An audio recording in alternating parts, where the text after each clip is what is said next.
Hi, what if I told you that you could fix 5 of the major hair issues with one product? No, this video is not sponsored.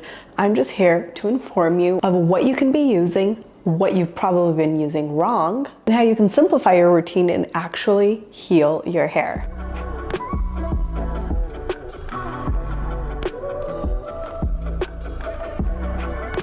Hi, for those of you that are new here, my name is Sylvia. I've been your internet hair bestie on YouTube for 10 years now. From day one, I've been sharing salon formulas and techniques and tips and tricks, even when everyone else was gatekeeping. So I continue to bring you all the most helpful hair information so that you can love your hair, whether you're in my chair or at home.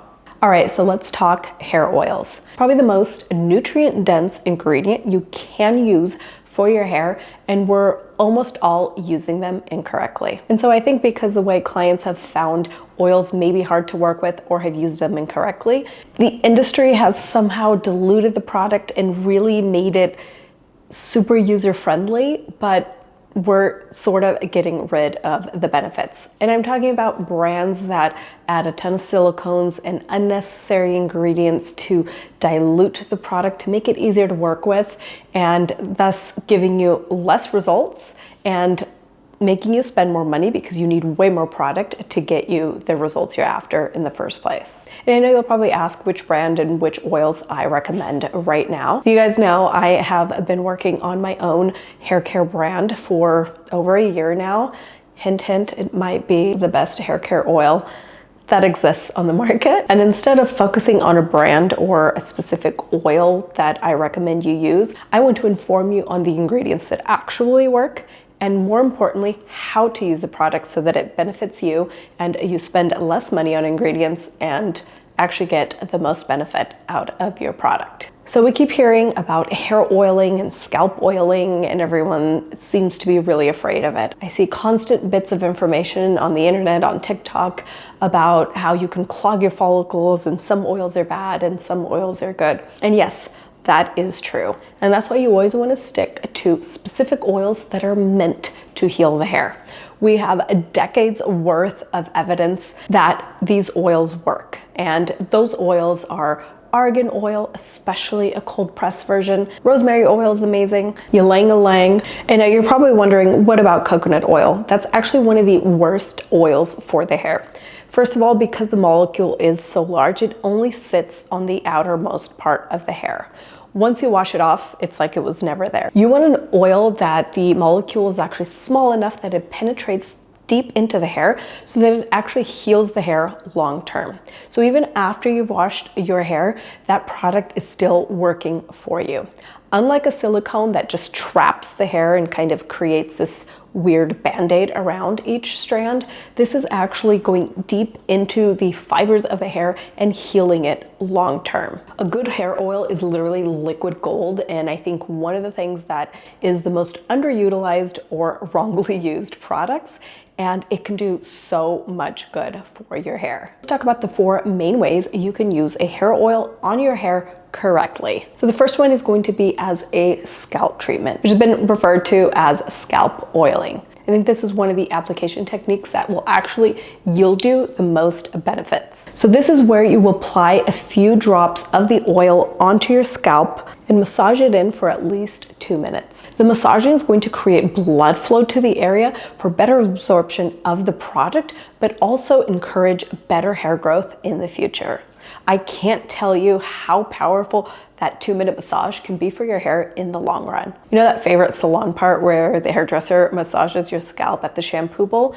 They do that for a reason. It's not just so it feels nice and to get an effective cleanse on the scalp. It is so important to create good blood flow on the scalp. And ideally you want to add oil to the scalp at least an hour before you shampoo your hair. Ideally the night before you know you're going to shampoo your hair. It really gives that oil enough time to penetrate as deep as it will go. Now in this step, not only are you re-energizing your existing strands, you're also getting deep into the follicles, ensuring the most proper environment for hair to grow out of each follicle. You can even wake up dormant follicles. That means follicles that are on your head that a hair hasn't grown out of in maybe a couple of weeks, maybe a couple of months. If you essentially recharge each follicle to actually get to work and grow you some new hair, you're going to have far more hair than you currently have. Oftentimes we think of, oh, when I was 20, I had so much hair. And although hormones can have a big play on your hair, typically if you are losing hair with age, it's not the aging process, it's that your follicles have gone dormant, have become clogged, and literally half of them are probably not working for you. So you want to awaken those follicles and really hydrate them and effectively cleanse them. And yes, you can cleanse your scalp and your follicles with a good lubricating oil. I took a trichology class in the last year because I just wanted to be as informed as I could be about the hair and the scalp. And the scalp is absolutely the root of all hair issues. And it's definitely an area that I feel like even as hairdressers, sometimes we may not be informed. That class was just so illuminating. And I learned that basically you should be taking care of your scalp the way you treat your skin on your face. And unfortunately, we abuse the crap out of our scalp and expect to have wonderful hair. Now, I'm not going to tell you to completely change your routine, but if you can at least include a hair oiling treatment session at least once a month, ideally once a week, you're already doing so much for your current hair and your future hair. So that's one way to use good quality hair oils. And I know you're probably going to be asking, is that going to be like a big greasy mess at the scalp? And I promise you, cleansing that is actually easier than when you just have your own natural oils. It's a very clean oil that you're applying to the scalp, so it actually helps kind of remove any debris, any buildup that you have at the scalp, even dandruff. Now, a second way you can use hair oils that you're probably not very aware of is while the hair is wet. We typically think of a hair oil as a finishing, polishing oil. And although yes, you can absolutely use that, typically products that are meant to be used that way have been so diluted because they don't want to be heavy on your hair that again, you get very little benefit from it. So I would rather use a very rich oil and use the tiniest amount. Now, when your hair is wet, you can get away with using a little bit more, and bonus, it also works as a heat protectant. When I see hair care routines and they have a mask and doing a leave-in treatment and doing a scalp serum and then using a spray heat protectant, and I'm always like, do you realize that you can do all of these things with one product? And that product actually being hair care, meaning it's helping your scalp and your hair all at once. So when you apply oil to damp or wet hair, because of the weight of the molecule of the oil, it actually disperses the water. So you will notice that as you're blow drying your hair, your blowout happens a lot faster. If you were to put oil and water in a vial, the oil would always sink to the bottom because it's heavier. So that same exact thing is happening to your hair. And because it's going deeper into the hair, it's naturally protecting your hair against heat better than any other specified heat protectant product out there. So that's one of my absolute most favorite ways to use a good hair oil. And of course, third, the most common way to probably use an oil at home is as a finishing product. And my tip for this application method is do literally one pump and massage it into your hands almost to the point where you feel like you barely have anything left. And then you start at the ends of your hair and kind of work your way up to your mid-length. Because you've already done the scalp treatment, your scalp and your roots are well nourished, and there's no point in adding oil to that area when the hair is squeaky clean. So when applied on dry hair, you're always looking to apply to your driest, most fragile areas, which again is from your mid-lengths through your ends. I promise the leftover residue of the oil that's on your hands is plenty. And again, I think one of the biggest tragedies that has happened to hair oils and hair care is it's gotten so diluted to make it just so easy for the consumer to use. And I would rather use much less, but a very high quality product. You're gonna get far more benefit from that teeny tiny amount of a good ingredient oil than you are if you're dousing your hair in a product that is just diluted with a bunch of other garbage. And I did say I was gonna talk about 4 ways to use the product. The 4th way is to use it as a deep, intense kind of hydration when necessary. So this is, say, you've had a color or bleach mistake and your hair is just super fragile, super fatigued, you can go ahead and apply a larger amount of that high quality oil to the affected areas. Now, is this going to be a workable kind of hairstyle? Not necessarily, but when you're in a healing mode, this is going to help so much. One of my favorite ways to apply all over on dry hair is also if I'm doing like a slick bun. Instead of using pomades and gels and products that are, again, so drying and so bad on the hair, why not use an incredible oil? I feel like slick buns are so in, and if you're doing this hairstyle, this is a missed opportunity if you're not dousing your hair in incredible oils. And this is a very old school tip.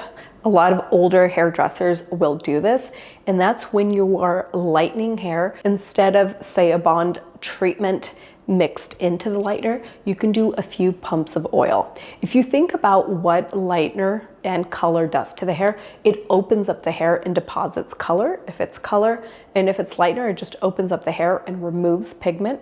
So if you're already deep into the hair, why not leave something there that is good for the hair? So adding an oil, it absolutely does not dilute the potency of the color or the lightener, but you are leaving some hydration there during this process. So things to look out for that you don't want in a hair oil.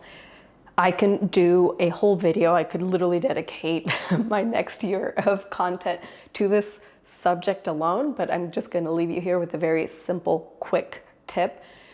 Avoid silicones in oils at all cost. In the last year, doing all the research I have done on from lines that have been my favorites for years to new and upcoming lines, anytime that I saw a hair care oil, when it's hair care, it's meant to only do good. When I see silicones in a product that is meant to be used often and to heal your hair, it's just so incredibly disappointing. So I would highly suggest checking the ingredients and making sure that there is no silicones, and the scientific name for that is dimethicone. If you see dimethicone in a product that is labeled as a hair care and as a more everyday kind of product, run. Now, do I think that there is a place and time for silicones? Yes. And I feel like not a lot of hairdressers talk about this, and I think it is very important. Silicones exist for a reason. They're a quick, easy fix. So if there are silicones in a one-time use product or in a mask that's meant to be used seldomly, is that wrong? No. If your hair absolutely needs that silicone to kind of stay intact, say your hair has gone through a lot of crazy over-processing, yes, then the risk versus reward in that situation, it's absolutely worth it. Now, it's when a product is labeled for, use every day or use with every shampoo, and it contains a silicone, and you apply it and you're like, oh my gosh, I'm addicted to this feeling. This feels great. My hair feels manageable and soft right from the first time of using it. Of course, the client's going to get addicted, but that product is actually doing more harm than good in the long run, especially if you're using this continuously. So in a hair oil, absolutely avoid silicones. Or by Gold Lust, which is a $60 hair oil and contains silicones. Absolute no-no. And the next thing to think about, and I think this one can be a little controversial, is fragrance in the product. You can kind of go both ways. If you are extremely sensitive and you want all your products to be extremely clean with no fragrance at all, or something that just has an essential oil as a fragrance, of course, that is a cleaner option. Now, being a hairdresser and being in the industry for over 15 years, what I've realized is when a client has a product that feels luxurious, that's nice to apply and to work with, and it smells really nice, it's going to encourage you to use it more. So for years, I was creating my own hair oils literally from the drugstore, but I hated the packaging because it was not meant for hair, it was meant for consumption. And they didn't smell nice. I felt like I was walking around like I smelled like a Whole Foods, and that wasn't, the vibe. So good hair product is something that you reach for often, that you enjoy the process and using it. And if it actually is true hair care, make sure it doesn't contain silicones and actually use it often. And that's has always been my approach. If you've been following me for the last 10 years, create a very, very simple hair care routine. That's what's gonna stick. If I told you, hey, you need these 15 products to have good hair, guess what? You'd probably do it once or twice and then stop doing it. And to me, a good hair care routine is one that is simple and one that you stick to, because that's what's going to give you the most benefits in the long run. And as your internet hair bestie, if you still have questions or you're looking to really up your game with your hair this year and you want help with formulations, I've been doing personal hair consults for the last 3 years, and it's something that I feel has really helped you guys, and it's so fulfilling for me. I always leave the information on how to book that down below. I also have a beauty and soul masterclass that I don't ever talk enough about, and I really truly put my heart knowledge into this course. I really feel like this course just kind of brings it all in. It's 10 simple chapters, and we go over inner confidence to learning what your skin tone is so that you can better shop for makeup products and even fashion items so that it suits your body shape, it suits your coloring, and basically just helps you become an expert in your own beauty. It truly is a love letter to my subscribers and essentially an extension of what I do here on YouTube, just a little bit more personalized, and I'm able to go a little bit more in detail with examples and visuals. And each chapter has a downloadable PDF to help summarize all of the things I talked about in that chapter. So if you've heard me talk about it, you're a little bit curious, I'll go ahead and leave a link with the information on that. And because you've made it to the end of the video, I'll include a discount code down below for that as well. Anyway, I hope this video was helpful. I hope you leave a little bit more informed and you know what to look out for. And if you're patient, later this year, you will be getting the option to finally try my hair product that will absolutely give you the hair of your dreams. All right, thank you so much for being here. I love you, and I'll see you in the next one. Bye, guys.